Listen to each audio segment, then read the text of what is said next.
নমস্কাৰ এটি গুৰুত্বপূৰ্ণ বাতৰিলৈ ষ্টুডিঅ'ৰ মজিয়াত মই উৎপল দাস দেৰগাঁৱত সাংসদ কামাখ্যা প্ৰসাদ তাছাই উদ্বোধন কৰিলে 1.23 কোটি টকীয়া এটি অভিলাষী প্ৰকল্প নিউজ দেৰগাঁৱত সাংসদ কামাখ্যা প্ৰসাদ তাছাই উদ্বোধন কৰিলে 1.2 কোটি টকাৰ অভিলাষী প্ৰকল্প উল্লেখযোগ্য যে দেৰগাঁওবাসীৰ বাবে পৌৰসভাৰ এক উল্লেখনীয় পদক্ষেপ দেৰগাঁও পৌৰসভাৰ দ্বাৰা গেলাবিল নদীৰ পাৰত নিৰ্মিত 1.23 কোটি টকাৰ জাবৰ নিষ্কাশন আৰু পৃথকীকৰণ প্ৰকল্প নাৰায়ণ শৰ্মা স্মৃতি পথাৰত বিশুদ্ধ খোৱাপানী প্ৰকল্প দেৰগাঁও সমজিলা আয়ুক্ত কাৰ্যালয়ত বিশুদ্ধ খোৱাপানী আৰু ৰাজহুৱা শৌচাগাৰ প্ৰকল্প উদ্বোধন কৰে সাংসদ কামাখ্যা প্ৰসাদ তাছাই অত্যাধুনিক এটা প্ৰকল্প শুভাৰম্ভ কৰা হৈছে এই প্ৰকল্পটোৱে ৰাইজক যথেষ্ট উপকাৰ কৰিব আৰু আপুনি ইতিমধ্যে ভাষণত উল্লেখ কৰিছে গতিকে এই মুহূৰ্তত কি ক'ব মই ভাবিছোঁ যে জাবৰ নিষ্কাশন যন্ত্ৰটোৱে তেতিয়া কাম কৰিব যেতিয়া জনসাধাৰণে জাবৰখিনি তাতে ছেগ্ৰিগেট কৰিব কিন্তু এই মেচিনটো যিটো মেচিন ইয়াত 1.23 লাখ দি স্থাপন কৰা হৈছে এই মেচিনটোৱে প্লাষ্টিক আৰু নন প্লাষ্টিক ৱেষ্ট ছেপাৰেট কৰিব জনসাধাৰণৰ কিন্তু ইয়াত সহযোগ লাগে দেৰগাঁওখন সৰু চহৰ ইয়াত আপোনালোকে জানে এই মেচিনটোৱে 2 ton per day 5 ton per day কৰিব 5 টন পাৰ ডে তেওঁলোকে জাবৰ নিষ্কাশন কৰি পেলাই ছেপাৰেট কৰিব আৰু সাৰ নিৰ্মাণ কৰিবৰ কাৰণে ব্যৱস্থা কৰে কিন্তু জনসাধাৰণক আমি আহ্বান জনাইছোঁ ইয়াত প্লাষ্টিক আৰু নন প্লাষ্টিক ৱেষ্টবিলাক বেলেগ কৰি পেলাই পঠিয়াব লাগিব আৰু পৌৰসভাই এটা কথা এগ্ৰী কৰিছে যে এতিয়াৰ পৰা আৰু কিছুদিনৰ পিছৰ পৰা ঘৰে ঘৰে জাবৰ কালেকশ্যন কৰাৰো ব্যৱস্থা তেখেতসকলে কৰিব দেৰগাঁওখনক মডেল টাউন কৰিব পৰাকৈ বহুত স্কোপ আছে ইয়াৰ পানী নিষ্কাশনৰ কথাও চিন্তা কৰিব লাগিব আৰু বহুখিনি ডেভেলপমেণ্টৰ কথা আমি ভাবিছোঁ ভৱিষ্যত দিনত আমি এই কথাবিলাক আগবঢ়াই লৈ যাম দেৰগাঁওখনত এটা দীৰ্ঘদিনীয়া অভাৱ চহৰখনত যিহেতুকে দৈনন্দিন বিভিন্ন কৰ্ম ক্ষেত্ৰত আহে চহৰখনলৈ এটা টয়লেটৰ অভাৱ হৈ আছে মাটি আছে আমি ৰাজহুৱা টয়লেট যোৱাকালি ভাৰতীয় জনতা পাৰ্টীৰ জিলা সভাপতি আৰু আমাৰ মণ্ডল সভাপতিৰ সৈতে পৌৰসভাৰ সভানেত্ৰী আৰু ইয়ৰ সৈতে আমি বহুত সময় আলোচনা কৰি পেলাই এই কথা ময়ো নিশ্চিত হৈছোঁ যে ইয়াত এটা টয়লেটৰ বৰ প্ৰয়োজন অকল এটা টয়লেট নহয় কেইবাটাও টয়লেট লাগে কিন্তু একচুৱেলি ভূমিৰ অভাৱৰ কাৰণে টয়লেটটো বনাব পৰা নাই আমি মাটি যিদিনাই বিচাৰি পাম তেনেহ'লে এটা ভাল টয়লেটৰ ব্যৱস্থা আমি কৰা দেৰগাঁও চাৰিআলি কিন্তু কাষতে চৰকাৰী মাটি আছে যদি বেদখল হৈ আছে মাটি হয় বেদখল কোনোবাই যদি কৰিছে তাক আমি ইয়ক কৈছোঁ সেইটো উচ্ছেদ কৰি হ'লেও তাত টয়লেট এটা বনাব কোনো প্ৰশ্ন উঠিব নোৱাৰে আপোনালোকৰ যোগেদি মই দেৰগাঁওবাসীক অনুৰোধ জনাম যে চহৰখন যিহেতু 4 লেন পাৰ হৈ গ'ল গতিকে ইয়াৰ যথেষ্ট গুৰুত্ব বাঢ়িলে ইয়াৰ আগতো দেৰগাঁৱৰ গুৰুত্ব সদায় আছে লাচিত বৰফুকন পুলিচ একাডেমি হ'ল ইয়াত গৃহমন্ত্ৰী আহিলে আৰু কিছুদিনৰ পিছত প্ৰধানমন্ত্ৰী ওচৰে পাজৰে ক'ৰবাত আহিব নুমলীগড়লৈ তেখেত আহিব 8 তাৰিখে মই ভাবোঁ যে যদি চব ঠিকে থাকে বোধহয় ইয়াতো প্ৰভাৱিত কৰিব গতিকে দেৰগাঁওখনক আপোনালোকে ৰাইজৰ সহযোগত ভাল ধৰণে সজাই তুলিবৰ কাৰণে মই আহ্বান জনাইছোঁ পৌৰসভাৰ পৌৰপতি মধুমিতা বৰা উপ পৌৰপতি শুভঙ্কৰ ঘোষ ৱাৰ্ড সদস্য উজ্জ্বল কাশ্যপ সদস্যা স্নেহলতা নাথ আৰু শীতল চুমানীয়ে আনুষ্ঠানিক ফিতা কাটি প্ৰকল্পকেইটা মুকলি কৰে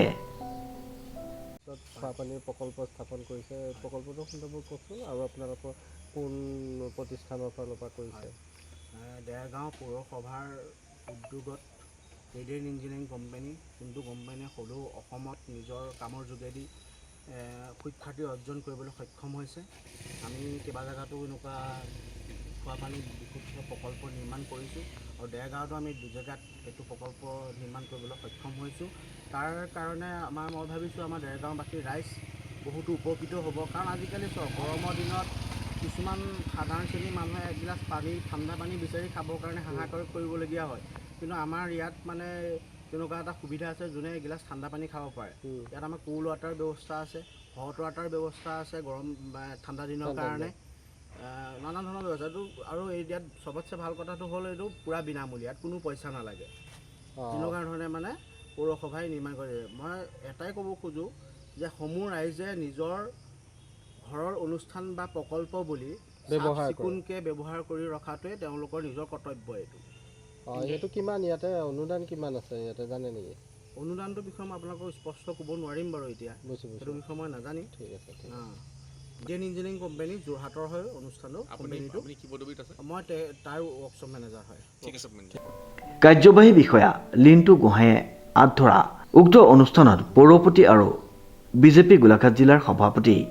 চন্দ্ৰজ্যোতি ঠাকুৰে বক্তব্য প্ৰদান কৰে। সভাত প্ৰাক্তন পৌৰপতি অৰুণাভ কলিতা, পৌৰসভাৰ কাৰ্যবাহী বিষয়া লিণ্টু গোহাঁই, সহকাৰী আয়ুক্ত ভাৰ্গৱ কলিতা, সমাজকৰ্মী ডক্টৰ মৃদুল দত্ত আৰু বহুকেইজন ব্যক্তি উপস্থিত আছিল। সমষ্টিৰ মাননীয় সাংসদ কামাখ্যা প্ৰসাদ ডাঙৰীয়াৰ উপস্থিতিত আমি দেৰগাঁৱত এটা জাবৰ নিষ্কাশন প্ৰকল্প উন্মোচন কৰা হ'ল। এই প্ৰকল্পটোৰ জৰিয়তে দেৰগাঁওখনক যাতে আমি প্লাষ্টিক মুক্ত কৰিব পাৰোঁ আৰু দেৰগাঁওখনক ভৱিষ্যতে যাতে এখন পৰিষ্কাৰ পৰিচ্ছন্ন নগৰ হিচাপে পৰিণত কৰিব পাৰোঁ আৰু দেৰগাঁওবাসী ৰাইজৰ সকলোৰে মোৰ অনুৰোধ, তেওঁলোকৰ সহায় সহযোগিতা আমি দেৰগাঁওখনক এখন পৰিষ্কাৰমুক্ত নগৰ হিচাপে ভৱিষ্যতে যাতে উপনীত কৰিব পাৰোঁ। কিমান টকা ব্যয় সাপেক্ষে এই প্ৰকল্পটো নিৰ্মাণ কৰা হৈছে আৰু কিমান দিন লাগিব? 1,23,00,000 টকা দিয়া হৈছে। বাইদেউ আৰু কিমান আচলতে মই অহাৰ আগতেই সেইটো হৈ গৈছিলে, সেইকাৰণে মই টেকনিকেল কথা মই ইমান বেছি নাজানো।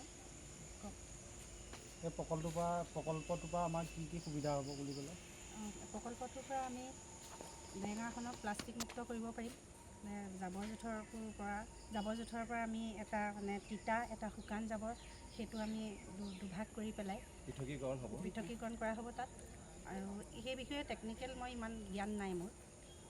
জনাইছোঁ সেই আমাৰ কেঁচা সামগ্ৰীসমূহৰ পৰা সাৰ আদি বিভিন্ন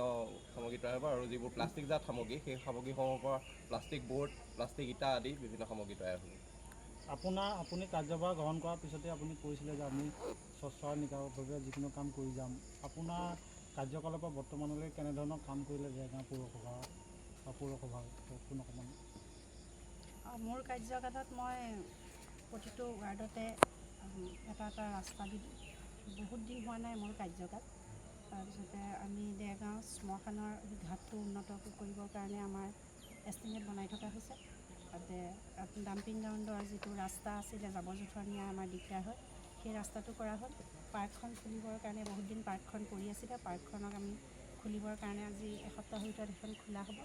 আৰু কিছুমান কাম আছে আমাৰ যিবোৰ এষ্টিমেট তৈয়াৰ হৈ আছে। আৰু আমি আপোনাৰ লগত কথোপকথন হওঁতে আপুনি প্ৰতিশ্ৰুতি দিছিলে যে দেৰগাঁও নগৰখনত এটা টয়লেট খুব সোনকালে আপোনাৰ নেতৃত্বত হ'ব। কিন্তু কিমান কাম আগবাঢ়িছে বা কেনেকুৱা কিবা কি ক'ব? আচলতে টয়লেটটো আমি তাত বনাবলৈ লৈছিলোঁ। মাটিৰ আমাৰ অকণমান গণ্ডগোল হৈ আছে। চাৰিআলিতে মাটি এটুকুৰা আছে বুলি আমি গম পাইছিলোঁ, কিন্তু সেই মাটি টুকুৰা আমাক SDC বাইদেৱে উলিয়াই দিব নোৱাৰাৰ কাৰণে আমি যিটো টয়লেট আহিছিলে সেই টয়লেটটো CDC অফিচত দিলোঁ। নেক্সট আমি কালি আমাৰ সাংসদ কামাখ্যা প্ৰসাদ ডাঙৰীয়া আহিছিলে আৰু আমাৰ SDC বাইদেউৰ লগত আলোচনা কৰি পেলাই সমজিলা আয়ুক্তৰ কাৰ্যালয়ৰ অনুষ্ঠানত চক্ৰ বিষয়া মনীষা কলিতা, ৰিচা নাপেন বৰদলৈৰ লগতে বিষয়া কৰ্মচাৰীসকল উপস্থিত আছিল। সকলোৱে আশা কৰিছে এই প্ৰকল্পকেইটাৰ জৰিয়তে সাধাৰণ ৰাইজ উপকৃত হ'ব। দেৰগাঁৱৰ পৰা নৱজ্যোতি ভৰালীৰ এক বিশেষ প্ৰতিবেদন, নিউজ নাও।